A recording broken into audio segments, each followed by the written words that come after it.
Hello dear friends, आज के class में हम जिरंड का पार्ट 2 लेकर के आए हैं। जैसा कि पिछले क्लास में मैंने आपको जिरंड के बारे में बताया था कि वर्ब प्लस आईएनजी का यूज जब आप नाउन के रूप में करते हैं तो उसको आप जिरंड बोलते हैं।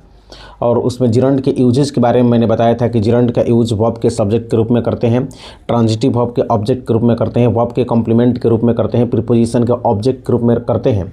ये सारी चीज़ें मैंने आपको बताया था। ये जिरंड का पार्ट 2 है। इसको आप लोग काफ़ी ध्यान से पढ़ेंगे। इसमें हम कुछ ऐसे वर्ड्स को आपको बताएंगे जिसके बाद जिरंड्स आता है, और भी जिरंड्स के बहुत से यूजेस मैं आपको इसमें बताने वाला हूं। इसलिए आप इस वीडियो को काफ़ी ध्यान से देखेंगे। बहुत सारे डाउट्स जो हैं वो आपको इस वीडियो के माध्यम से क्लियर हो जाएंगे। क्लियर? तो देखिए, पहला है कि अगर आप किसी वर्ब को प्रीपोजिशन के बाद लिख रहे हैं, अगर किसी वर्ब को प्रीपोजिशन के बाद लिखते हैं तो इन जनरल उस वर्ब में आईएनजी लगा करके आप लिखते हैं, मीन्स जिरंड फॉर्म आता है। तो उसी चीज़ को मैं यहाँ पे लिख रहा हूँ।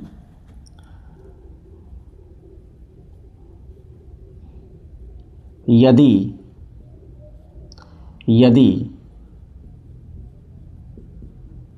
किसी वर्ब को प्रीपोजिशन के बाद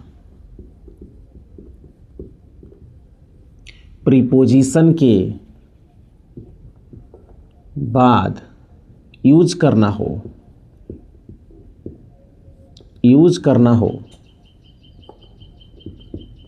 तो वह वर्ब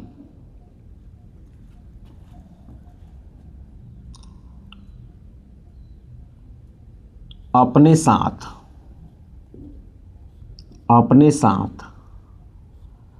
आईएनजी वाला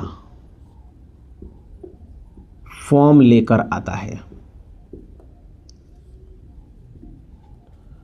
लैंग्वेज थोड़ा बड़ा हो गया। आप इसको शॉर्ट में ऐसे ही बोल सकते हैं कि अगर किसी वर्ब को प्रीपोजिशन के बाद लिखते हैं तो उस verb means gerund form use होता है। ठीक है, वर्ब में आईएनजी लग करके वो आता है। तो वो जो वर्ब्स हैं वो कौन कौन हैं, ऐसे वर्ब्स कौन कौन हैं, तो देखिएगा वो हो जाएंगे आपके think of, fond of, good at, look forward to, sorry for, keep on, objection to etcetera. ये जो वर्ब मैंने लिखा है यहाँ पे मीन्स कुछ वर्ब हैं और कुछ एडजेक्टिव भी मिलेंगे इसमें। तो उसके बाद जो प्रीपोजिशन है ना, कुछ मीन्स प्रीपोजिशन है, तो प्रीपोजिशन के बाद जो आपका वर्ब आएगा वो वर्ब अपने साथ आईएनजी लेकर के आएगा और उस फॉर्म को आप क्या बोलेंगे? जिरंड बोलेंगे। जैसे यहाँ पे मैंने लिखा है वर्ब, लेकिन यहाँ पे मीन्स प्रीपोजिशन भी आ जाए, सॉरी एडजेक्टिव भी आ जाएंगे। जैसे गुड एक क्या है? एडजेक्टिव है, और गुड के बाद क्या है? प्रीपोजिशन है। मीन्स प्रीपोजिशन के बाद अगर वर्ब लिखना होगा तो वो वर्ब अपने जिरंड फॉर्म में आएगा। मीन्स वर्ब अपने साथ आईएनजी ले करके आएगा और उस चीज़ को आप क्या बोलेंगे? उस फॉर्म को आप क्या बोलेंगे? मीन्स जिरंड बोलेंगे। अगर एडजेक्टिव के बाद प्रीपोजिशन आता है तो उस प्रीपोजिशन के बाद भी क्या आता है? जिरंड फॉर्म आता है। क्लियर हुआ ये चीज़? तो मीन्स वर्ब के बाद प्रीपोजिशन आएगा और उस प्रीपोजिशन के बाद अगर आपको वर्ब लिखना है तो वो वर्ब मीन्स उसका जिरंड फॉर्म आता है, मीन्स वर्ब में आईएनजी लग करके आता है। उसी तरह से एडजेक्टिव के बाद प्रीपोजिशन आता है तो उस प्रीपोजिशन के बाद जो वर्ब आएगा वो अपने साथ आईएनजी फॉर्म लेकर के आएगा और उसको आप क्या बोलेंगे? जिरंड बोलेंगे। क्लियर हुआ? तो आइए अब इन जो वर्ड्स मैंने लिखा है इसको एग्जाम्पल के मीन्स इससे सेंटेंस बना करके आपको बता रहे हैं। कैसे? जैसे थिंक ऑफ है तो थिंक ऑफ से कैसे बनाइएगा? We think of helping them. यहाँ पे क्या होगा? We think of helping them, हम लोग उन लोगों की मदद करने के बारे में सोचते हैं। तो यहाँ पे थिंक वर्ब हो गया और यहाँ पे क्या आ गया, ऑफ आ गया, और इसके बाद जो मीन्स वर्ब आएगा वो किस में आएगा, verb plus ING means gerund form में आएगा। क्लियर हुआ। तो थिंक ऑफ के बाद क्या लिखिएगा, थिंक ऑफ के बाद क्या लिखिएगा, जिरंड फॉर्म लिखिएगा। ठीक है। उसके बाद है फॉन्ड ऑफ, एकदम इजी है ये, आप यहाँ से लिख सकते हैं I am fond of, fond of एकदम सिंपल सेंटेंस लिख रहे हैं प्लेइंग क्रिकेट। तो फंड ऑफ के बाद अगर कोई वर्ब आएगा तो वो मीन्स क्या आएगा, जिरंड फॉर्म में आएगा। ठीक है। उसके बाद गुड एट, गुड एट है तो she is good at, good at आप यहाँ पे राइटिंग लिख दीजिए, she is good at writing English लिख दीजिए, वह इंग्लिश राइटिंग लिखने में क्या है, मीन्स अच्छी है। अब ध्यान दीजिएगा, गुड एट होता है और बैड इन होता है। ठीक है, गुड एट होता है। ठीक है। तो यहाँ ये क्या है आपका, ये एडजेक्टिव है और ये क्या है, प्रीपोजिशन है। ये एडजेक्टिव है और ये प्रीपोजिशन है। ये क्या हो गया, एडजेक्टिव, और ये क्या हो गया, प्रीपोजिशन। और एडजेक्टिव के बाद प्रीपोजिशन आएगा तो उस प्रीपोजिशन के बाद अगर वर्ब लिखना होगा तो वो वर्ब किस में आएगा, जिरंड फॉर्म में आएगा। क्लियर हुआ। उसी तरह से अब आइए लुक फॉरवर्ड टू, तो यहाँ लिख सकते हैं I look forward to seeing लिख दीजिए, seeing her again. I look forward to seeing her again. तो लुक फॉरवर्ड टू के बाद आपका क्या आएगा, जिरंड फॉर्म आएगा। क्लियर। लुक फॉरवर्ड टू का मतलब होता है मीन्स आशा करना, या मीन्स कुछ सेंसेस में इसका यूज होता है अधीरता से इंतजार करना। ठीक है। उसके बाद सॉरी फॉर, तो यहाँ पे लिख सकते हैं I am sorry for being late. तो यहाँ पे फोर के बाद क्या आ गया, बीइंग आ गया। क्लियर। सॉरी फॉर के बाद क्या आ गया, बीइंग आ गया। उसके बाद कीप ऑन, तो यहाँ लिख दीजिए शी कीप्स ऑन वीपिंग। यहाँ पे कीप ऑन का मतलब होता है जारी रखना। ठीक है। शी कीप्स ऑन वीपिंग यानी कि वह रोना जारी रखती है, मीन्स वह रोती रहती है। ध्यान दीजिएगा, दो तरह के सेंटेंस, वह रोती रहती है, वह रोती ही रहती है। Both sentences are quite different from each other. Clear. अब आइए, उसके बाद है आपका ऑब्जेक्शन टू, तो यहां लिख सकते हैं they have no objection, they have no objection to my living here. Means उन लोगों को मेरे यहाँ रहने से, मीन्स मैं यहाँ हूँ, इससे उन लोगों को कोई ऑब्जेक्शन नहीं है। ठीक है।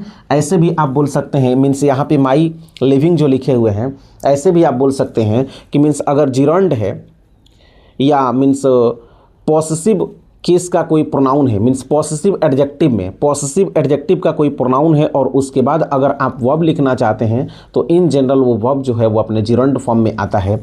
जैसे उसमें माई लिविंग, माई कमिंग या माई गोइंग, है ना। जैसे I don't mind your coming late, मुझे आपके देर से आने से कोई आपत्ति नहीं है। तो योर कमिंग लेट, योर के बाद क्या आया, जिरंड आया। ठीक है। तो इसमें आपने इस चीज़ को देखा। क्लियर। इसके बाद मैं आपको एक मीन्स दूसरा रूल बता रहा हूँ, नेक्स्ट रूल की ओर हम लोग अब प्रोसीड करेंगे। तो आइए देखते हैं वो रूल क्या है। तो आइए सेकंड रूल हम देखते हैं। अब रूल 2 है आपका, means stop, can't help, couldn't help, it is no use, it is no use, it is no good,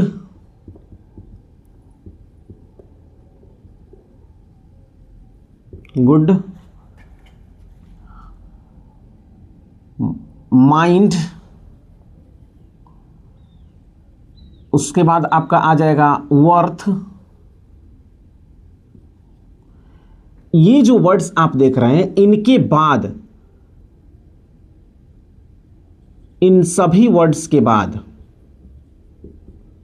इन सभी वर्ड्स के बाद, इन सभी वर्ड्स के बाद जिरोंड फॉर्म आता है या जिरोंड आता है। काफ़ी ध्यान से इसको समझने की आप कोशिश करेंगे, क्योंकि इसमें बहुत ऐसे सेंटेंसेस हैं, मीन्स ये स्ट्रक्चर जैसे इट इज़ नो यूज है या कुडंट हेल्प है और कैन नॉट हेल्प है। ये कैंट हेल्प और कुडंट हेल्प, इसका यूज आप मीन्स एकदम विद इमेंस रैप्चर के साथ उसको समझने की कोशिश करेंगे, क्योंकि बहुत लोग जो हैं, बच्चे जो हैं, उसमें कंफ्यूज हो जाते हैं। ठीक है, आइए, तो पहला मैं सेंटेंस लिख रहा हूँ, जैसे स्टॉप राइटिंग, लिखना बंद करो, है ना। I can't stop playing cricket, मैं खेलना बंद नहीं कर सकता। उसके बाद यहाँ दो वर्ड मीन्स दो एक्सप्रेशन है, एक है आपका कैंट हेल्प और दूसरा है कुडंट हेल्प, है ना। कैंट हेल्प और कुडंट हेल्प दोनों की मीनिंग को समझने की कोशिश कीजिएगा। कैंट हेल्प या कुडंट हेल्प, इन दोनों का मीनिंग होता है रह न सका, रह न सकता, और इसका मतलब मीन्स ये इसमें आएगा, और ये पास्ट में जो आएगा रह न सका। यहाँ पे आप लिटरल मीनिंग में जाएंगे, सेंटेंस का मीनिंग जो है वो फंसेगा, इसलिए आप लिटरल मीनिंग पे नहीं जाइएगा। इसका यूज है, ये एक एक्सप्रेशन है, मीन्स कैंट हेल्प और कुडंट हेल्प। कैसे? I can't help writing to her. I can't help writing to her means मैं उसके पास पत्र लिखने से अपने आप को रोक नहीं सकता। ठीक है, इसका मीनिंग ये होगा। उसके बाद है कुडंट हेल्प, तो जैसे शी कुडंट हेल्प, अब यहाँ पे वीपिंग लिख दीजिए। शी कुडंट हेल्प वीपिंग, यानी कि वह रोने से अपने आप को रोक नहीं सकी। ठीक है, अब देखिए, I couldn't help being late. अब देखिए, I couldn't help being late means इसका मतलब अगर देखें तो होगा कि मैं चाह कर भी समय पर नहीं आ सका। मीन्स इसको ऐसे ही बोल सकते हैं कि मैं देर करने से अपने आप को रोक नहीं सका। ठीक है, ऐसे होता है। तो ये एक्सप्रेशन है।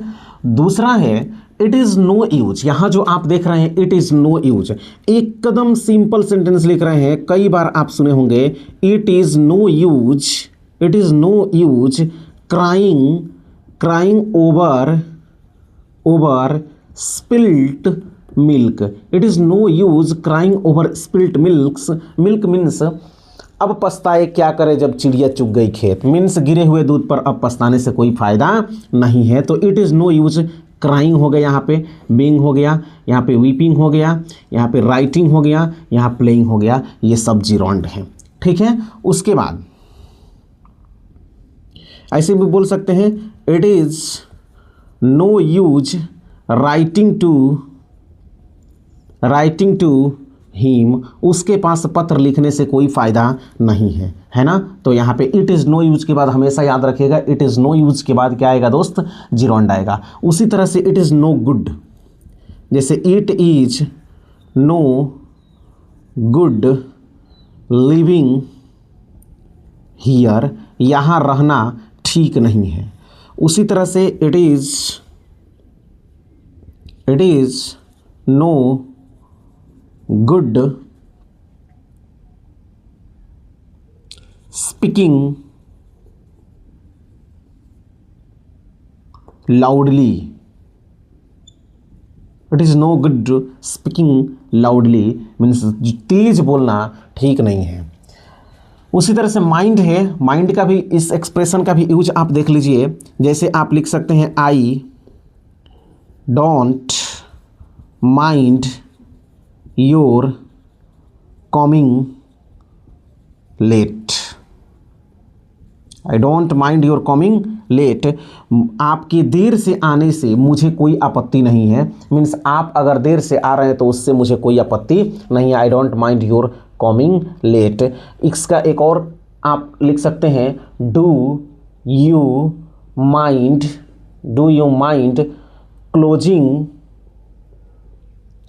क्लोजिंग द डोर, क्या दरवाज़ा बंद कर देने में आपको कोई दिक्कत है? तो do you mind closing the door. तो यहाँ देखिए, यहाँ आप ध्यान दीजिएगा, इस सेंटेंस में माइंड के बाद अगर किसी प्रोनाउन का पॉसेसिव एडजेक्टिव लेते हैं, मीन्स माइंड के बाद अगर कोई मीन्स प्रोनाउन है, वो प्रोनाउन अपने पॉसेसिव एडजेक्टिव में आता है, तो उसके बाद ज़रूर आपका क्या, अगर वर्ब लिखना होगा तो वो वर्ब हमेशा वर्ब फॉर्म में आएगा और वो जिरंड के रूप में यूज होता है।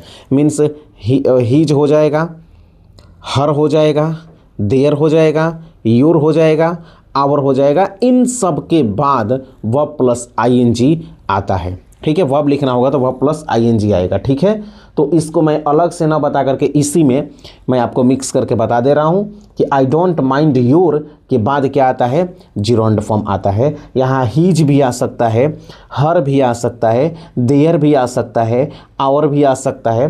तो मीन्स ये सब्जेक्ट जो है वो उसी के अकॉर्डिंग अपना चेंज होते रहेगा। ठीक है, या सब्जेक्ट नहीं भी चाहिए, जैसे आई डोंट माइंड योर, तो यहाँ पे जो योर है तो आई को छोड़ करके मीन्स फर्स्ट पर्सन का ये जो केस मीन्स प्रोनाउन है, तो इसको छोड़ करके अब यहाँ पे आप आवर लिखिएगा ना, I don't mind our coming late, तो ये सेंटेंस सूटेबल नहीं होगा। इसलिए इसको छोड़ करके बाकी कोई भी किसी भी प्रोनाउन का आप ऑब्जेक्टिव केस नहीं, पॉसेसिव एडजेक्टिव यहाँ पे ले सकते हैं। ठीक है, तो आवर छोड़ करके बाकी कोई भी, आवर और माई छोड़ करके बाकी कोई भी आप यहाँ पे ले सकते हैं। ठीक है, मीन्स फर्स्ट पर्सन का प्रोनाउन छोड़ करके बाकी किसी का भी यहाँ पे ले सकते हैं। अगर यहाँ पे सेकंड पर्सन का लेते हैं तो यहाँ पे सेकंड पर्सन को छोड़ करके लेंगे, थर्ड पर्सन का लेते हैं तो थर्ड पर्सन का यहाँ पे छोड़ करके लेंगे, तो ज़्यादा बेहतर होगा। क्लियर? तो do you mind closing the door, ये भी क्लियर हो गया। अब है इसमें वर्थ के बाद भी आपका क्या आता है, जिरोंड फॉर्म आता है। जैसे देखिए, it is worth appreciating, APPRECIATING, it is worth appreciating. ठीक है, it is worth buying, means यह तारीफ के मीन्स लायक है और यह खरीदने के लायक है। इट इज़ वर्थ एप्रिसिएटिंग, यह तारीफ़ के लायक है, यह काबिल तारीफ़ है, या इट इज़ वर्थ बाइंग, यह खरीदने के लायक है। क्लियर? उसके बाद आपका थर्ड रूल जो होगा, थर्ड रूल मैं यहीं पे आपको बता दे रहा हूँ। थर्ड रूल होगा, जैसे आपका नीड है, रिक्वायर है और वांट है, इनका यूज जब आप पैसिव में करेंगे, किस में करेंगे, पैसिव सेंस में जब करेंगे, इनका यूज जब आप पैसिव सेंस में करेंगे तो इनके बाद दोस्त जिरोंड आता है। याद रखिएगा, अगर इनका यूज आप पैसिव सेंस में करते हैं तो इनके बाद क्या आएगा, जिरोंड आएगा। जैसे पहला सेंटेंस मैं यहाँ पे लिख रहा हूँ, योर स्कूटर या बाइक